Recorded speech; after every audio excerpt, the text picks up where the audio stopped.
ಎಲ್ಲರಿಗೂ ನಮಸ್ಕಾರ. ನನ್ನ ಹೆಸರು ಕಿಶನ್. ಇವತ್ತು ನಾವು ರಜಾರಂಗು ಶಿಬಿರದ 15ನೇ ದಿನಕ್ಕೆ ಕಾಲನ್ನು ಇಟ್ಟಿದ್ದೇವೆ. ಇವತ್ತಿನ ಅತಿಥಿಗಳಾದ ಪ್ರಭಾಕರ್ ಶೆಟ್ಟಿಯವರನ್ನು ನಮ್ಮ ಸಂಸ್ಥೆಯ ವಿದ್ಯಾರ್ಥಿಯಾದ ಶ್ರೇಯಸ್ ಅವರು ಮತ್ತು ಹಿರಿಯ ಮಾಸ್ಟರ್ ತೆಕ್ಕಟ್ಟೆಯವರು ಸಭೆಗೆ ಕರೆದುಕೊಂಡು ಬರಬೇಕಾಗಿ ವಿನಂತಿ.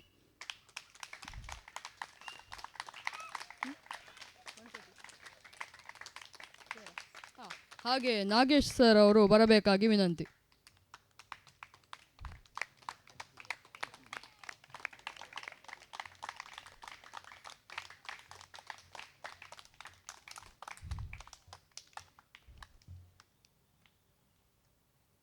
ಈಗ ಗಣೇಶನ ಸ್ತುತಿಯೊಂದಿಗೆ ಕಾರ್ಯಕ್ರಮ. ವಿಘ್ನೇಶಾಯ ಸರಸ್ವತ್ಯೈ ಪಾರ್ವತ್ಯೈ ಗುರವೇ ನಮಃ. ದಕ್ಷಿಣಾಮೂರ್ತಿ ದೇವಾನಾಂ ಸಕಲ ಕಾರ್ಯಾರ್ಥ ಸಿದ್ಧಯೇ.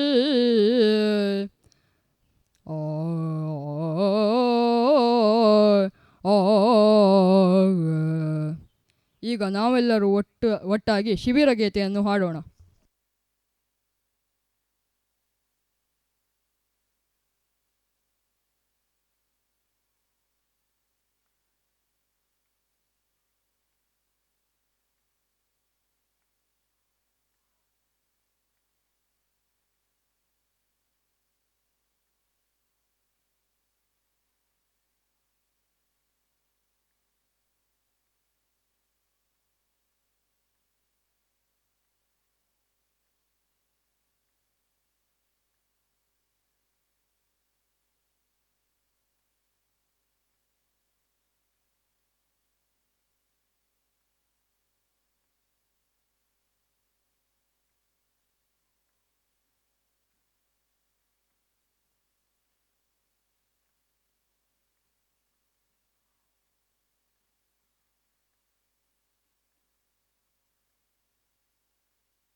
ಧನ್ಯವಾದಗಳು.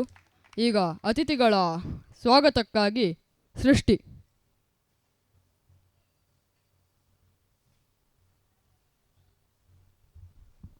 ಎಲ್ಲರಿಗೂ ನಮಸ್ಕಾರಗಳು. ನನ್ನ ಹೆಸರು ಸೃಷ್ಟಿ ಶೆಟ್ಟಿ. ಇವತ್ತು ನಮ್ಮ ಮುಖ್ಯ ಅತಿಥಿಗಳಾಗಿರುವ Prabhakar Shetty, retired headmaster, ಇವರನ್ನು ಹೃದಯಪೂರ್ವಕ ಸ್ವಾಗತಿಸುತ್ತೇನೆ. ಹಾಗೂ ಯಶಸ್ವಿ ಕಲಾ ಟ್ರಸ್ಟ್ನ ಅಧ್ಯಕ್ಷರು ಹಾಗೂ ಶಿಕ್ಷಕರಾದ ಹಿರಿಯ ಮಾಸ್ಟರ್, ಇವರನ್ನು ಸ್ವಾಗತಿಸುತ್ತೇನೆ. ಹಾಗೂ ಯಕ್ಷಗಾನ ಕಲಾವಿದರಾದ ನಮ್ಮ ಶಿಬಿರಾರ್ಥಿ ಶ್ರೇಯಸ್, ಇವರನ್ನು ಸ್ವಾಗತಿಸುತ್ತೇನೆ. ಹಾಗೂ ನಾಗೇಶ್ ಸರ್, ಇವರನ್ನು ಸ್ವಾಗತಿಸುತ್ತೇನೆ. ಧನ್ಯವಾದಗಳು. ಜೈ ರಜಾರಂಗು.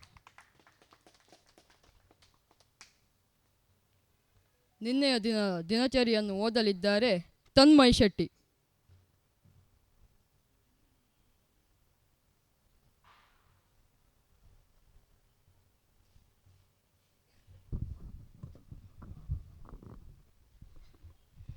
ಎಲ್ಲರಿಗೂ ನನ್ನ ನಮಸ್ಕಾರಗಳು. ನನ್ನ ಹೆಸರು ತನ್ಮಯ ಶೆಟ್ಟಿ. ನಾನು ನಿನ್ನೆಯ ದಿನಚರಿಯನ್ನು ವರ್ಣಿಸುತ್ತಿದ್ದೇನೆ. ನಿನ್ನೆ ದಿನದಂತೆ ನಾವು 9 ಗಂಟೆಗೆ ನಾವು ಹಾಜರಾದೆವು. ಹಾಗೂ ನಾವು ಸರ್ಕಲ್ ಮಾಡಿದೆವು. ಹಾಗೂ ನಮ್ಮ ಸರ್ ಆದ ಶ್ರೀಶ ಸರ್ ಅವರು ಆಟವನ್ನು ಆಡಿಸಲು ಹೋದರು. ಆದರೆ ಅವರು ಆಡಿಸಲು ನಾವು ಮಾತನಾಡುತ್ತಿದ್ದೇವೆ ಎಂದು ಆಡಿಸಲಿಲ್ಲ. ಅದಾದ ನಂತರ ನಮಗೆ ನಮ್ಮ ತಪ್ಪಿನ ಅರಿವಾಯಿತು. ಅದಾದ ನಂತರ ನಾವು ನಮ್ಮ ಗುಂಪಿಗೆ ಹೋದೆವು. ರಂಜಿತ್ ಸರ್ ಟೀಮ್ ಇದ ಅವರು ನಿನ್ನೆ ಲೋಟವನ್ನು ಕದಿಯುವ ಆಟವನ್ನು ಆಡಿದರು. ಅದಾದ ನಂತರ ಅವರು ನಾಟಕವನ್ನು ಕಲಿತರು. ನಾಗೇಶ್ ಸರ್ ಟೀಮ್ ಅವರು ಲಂಡನ್ ಬ್ರಿಡ್ಜ್ ಎಂಬ ಆಟವನ್ನು ಆಡಿದರು ಹಾಗೂ ಅದಾದ ಮೇಲೆ ನಾಟಕವನ್ನು ಕಲಿತರು.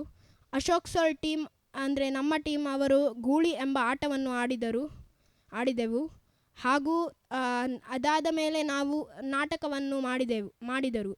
ನಂತರ ನಾವು ಅದಾದ ನಾವು ನಮ್ಮ ತಿಂಡಿಯನ್ನು ತಿಂದು ಎಲ್ಲ ತಂಡವು ನಾಟಕವನ್ನು ಕಲಿಯಲು ಹೋದರು. ಅದಾದ ಮೇಲೆ ನಾವು ಬಂದು ಊಟವನ್ನು ಮಾಡಿದೆವು. ಅದಾದ ಮೇಲೆ ನಾವು ನಾಟಕವನ್ನು ಕಲಿಯಲು ಇನ್ನೊಂದು ಸತಿ ಹೋದೆವು. ಅದಾದ ಮೇಲೆ ನಾವು ಬಂದು ನಾವು ಸಭಾ ಕಾರ್ಯಕ್ರಮಕ್ಕೆ ಕೂತೆವು. ಅದರಲ್ಲಿ ಅಲ್ಲರೀಫ್ ಅವರು ಮುಖ್ಯ ಅತಿಥಿಗಳಾಗಿ ಬಂದರು. ಮುತ್ತರೀಫ್ ಅವರು ಮುಖ್ಯ ಅತಿಥಿಗಳಾಗಿ ಬಂದರು. ಅವಕಾಶಕ್ಕಾಗಿ ಧನ್ಯವಾದಗಳು. ಜೈ ಹಿಂದ್, ಜೈ ರಾಜಾರಾಮ್.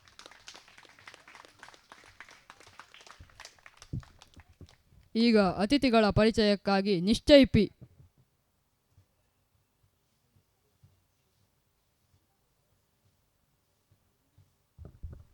ಎಲ್ಲರಿಗೂ ನಮಸ್ಕಾರಗಳು. ನನ್ನ ಹೆಸರು ನಿಶ್ಚಯ್ ಪಿ. ಇಂದು ಅತಿಥಿಗಳಾಗಿರುವ ಪ್ರಭಾಕರ್ ಶೆಟ್ಟಿ ಬೇಳೂರು ಇವರು ಪರಿಚಯ ಮಾಡಲಿದ್ದೇನೆ. ಇವರು ವೃತ್ತಿಯಲ್ಲಿ ಉತ್ತಮ ಶಿಕ್ಷಕರಾಗಿದ್ದರು.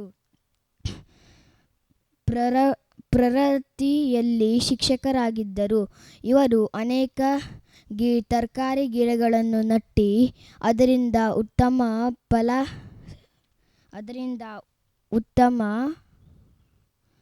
ಉತ್ತಮವಾದ ಫಸಲನ್ನು ಪಡೆದರು. ಸಫಲರಾಗಿದ್ದರು. ಹೈನುಗಾರಿಕೆಯಲ್ಲಿ ಆಸಕ್ತಿ ಹೊಂದಿದ್ದರು ಎಂದು ಹೇಳುತ್ತಾ 2 ಮಾತುಗಳನ್ನು ಮುಗಿಸುತ್ತೇನೆ.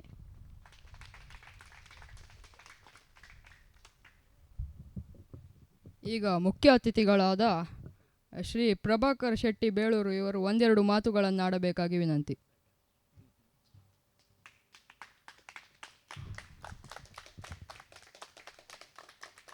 ಪ್ರಥಮವಾಗಿ ಮಾಲಿಂಗೇಶ್ವರನನ್ನು ಮನಸ್ಸಿನಲ್ಲಿ ನೆನಪಿಸಿಕೊಂಡು ಹಾಗೂ ಈ ರಜಾರಂಗು ಶಿಬಿರದ ಇದಕ್ಕಿಂತ ಮುಂಚಿತವಾಗಿ ಯಶಸ್ವಿ ಕಲಾವೃಂದ ಇದರ ಮುಖ್ಯ ವ್ಯಕ್ತಿಯಾದಂಥ ವೆಂಕಟೇಶ್ ವೈದ್ಯ ಹಾಗೂ ಹಿರಿಯ ಮಾಸ್ಟ್ರು ಮತ್ತು ಸೀತಮ್ ಶೆಟ್ರು ಕೊಯ್ಕೂರು ಇವರು ನಾನು ಇಲ್ಲಿ ಕೊಮೇಶಾಲೆ ಇರುವಾಗಲೇ ಅವರು ಪ್ರಪ್ರಥಮವಾಗಿ 25ನೇ ವರ್ಷ ಈಗ ಶ್ವೇತಯಾನ ಅಂತ ಅವರ ಆಚರಣೆ ಇದೆ.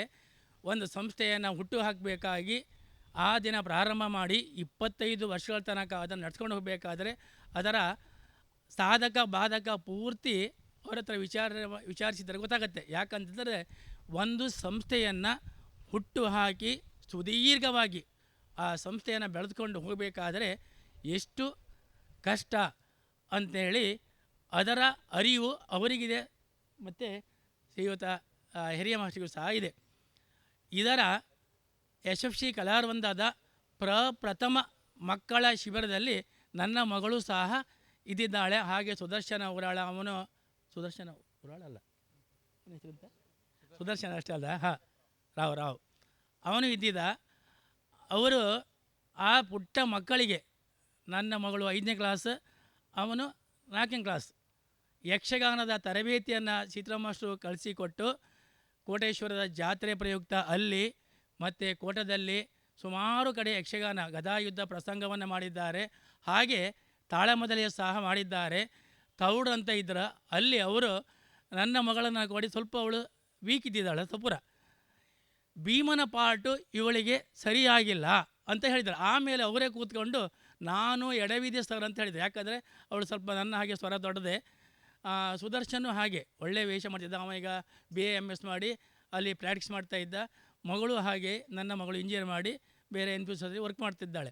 ಆಮೇಲೆ ಇವರು ಅದು ಸ್ವಲ್ಪ ಪೀಠಿಕೆಯಾಗಿ ನಮಗೆ ಹಿಂದಿಂದ ಹೇಳಿದೆ. ಯಾಕಂದರೆ ಇವರ ಹಿಂದಿನಿಂದ ನಮಗೆ ಒಂಚೂರು ನಂಟಿತ್ತು. ಅದಕ್ಕಿಂತ ಮೊದಲು ನನಗೆ ವೈದ್ಯರು ಹಿರಿ ಮಾಸ್ಟ್ರು ಅಷ್ಟು ಆತ್ಮೀಯರೇ.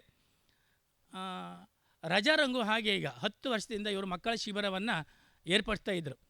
ನೋಡಿ, ನಾವು ಮನೆಯಲ್ಲಿ 1-2 ಮಕ್ಕಳನ್ನ ನಮ್ಮ ಹಿಡಿತದಲ್ಲಿ ಇಟ್ಕೊಳ್ಳಿಕ್ಕೆ ಅಷ್ಟು ಕಷ್ಟ ಇದೆ. 50 ಮಕ್ಕಳನ್ನು ಒಂದು ಶಿಬಿರದಲ್ಲಿ ಅಷ್ಟು ಶಿಸ್ತಲ್ಲಿ ಅವರಿಗೆ ನಾನಾ ರೀತಿಯ ಚಟುವಟಿಕೆಯನ್ನು ಕಳಿಸ್ಬೇಕಾದ್ರೆ ಎಷ್ಟು ಕಷ್ಟ ಅಂತ ಶಿಬಿರದ ಗುರುಗಳಾದ ನಾಗೇಶ್ ಸರ್ ಮತ್ತು ಶ್ರೀಶನೂ ಸಹ ನಮಗೆ ಮುಂಚಿನ ಪರಿಚಯನೇ. ನಾಗೇಶು ನಮ್ಮ ಊರ ಪಕ್ಕದವರು, ನನಗೆ ಇಲ್ಲಿ ಬಂದಿಗೆ ಗೊತ್ತಾಯಿತು ಅಷ್ಟೇ. ಸ್ವಲ್ಪ ಪರಿಚಯ ಇದೆ.